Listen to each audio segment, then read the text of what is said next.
So I was having a thought. I didn't do that. Okay. How about I was having an overthinking session? Okay. And so I just started thinking about, just how I know how powerful my thoughts are. I know that what I think, I absolutely bring into my life. So when I'm not thinking correctly, I do know what type of mental space I'm in. And I also know how to get myself out of that mental space. And then sometimes I think I'm just having a pity party with me, my mind, and the rest of me, right? But anyways, I started thinking about how powerful our thoughts actually are, and how, you read all the books, you talk to all the people and stuff, and everybody kind of has the foundation of that how your thoughts are living, they're alive, right? And I always think about my kids and what I'm passing on to them, what I want to give them, and really it has more to do with how I feel like their thought life. I want to make such an impact on their thought life. But then I started thinking about it, me impacting their thought life. And that because our thoughts are so powerful and we are our thoughts, our children end up being a compilation of our thoughts. So the fears that we have, any of the fears are the ones that really matter, the joyful experiences we're always able to pass on to them, but we pass on a lot of our fears, not even realizing that we wouldn't classify them as fears. We would classify it as us probably living safely and reasonably, and sometimes that safe and reasonable space that we live in doesn't allow them to imagine their own sense of self in our reality. I'm thinking out loud, so hey, you got to go with that. Yeah, their own sense of self in our reality, even though we're living in a world that we haven't even lived in before. We haven't lived here before. Okay, we didn't grow up here. Not those of us that are like my age, and we didn't grow up here. And then anyways, my thought went on. So that was my first thought that I'm going to break down later to myself, is that our children are a compilation of our thoughts. And so we should think about that the lens that they look through from the time they're born is kind of our lens,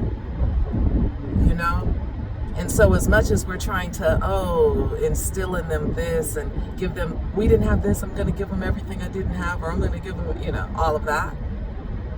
I'm thinking we should go really basic, love yourself, love others, let's start with God. Okay, God, love yourself, love others, read, write, count, and then leave them alone. Yeah.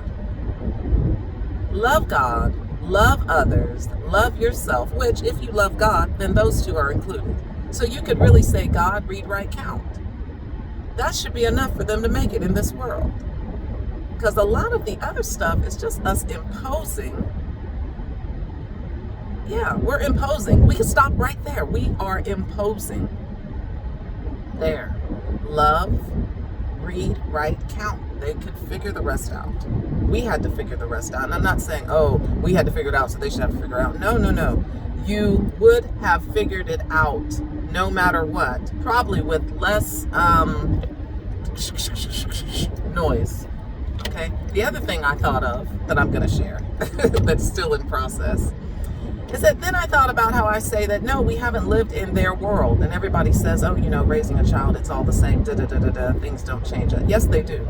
They do change. So, okay, that might be my opinion. My opinion is that things do change. Okay.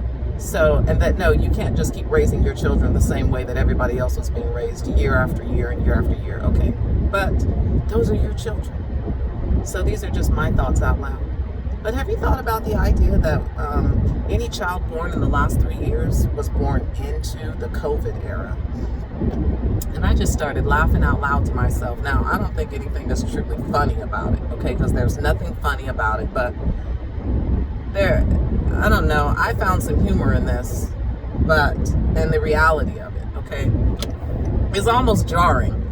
But can you imagine that if you had a child born in the last 3 years, you actually raised them at a very pivotal point in their, where they are freaking sponges, literal sponges, right? They will absorb more than they will ever absorb in their life. Okay? The rest of it is runoff. What they absorb in these first few years. And for the last 3 years, we taught our kids not to share. Literally, not to share themselves, not to share their toys, not to share their food, not to share. So isn't that weird? We taught our kids how to love, but not to share. And I just wonder to myself how that is going to play itself out in a few more years. Because and then the idea that, you cover yourselves up, you don't share. Yeah, think about that. If you had a child in the last 3 years, you literally, for their own safety, instilled in them the idea for years, for months, don't share. Don't share a hug, a touch, don't share your food, don't share your anything. Don't share your breath, don't share your smile.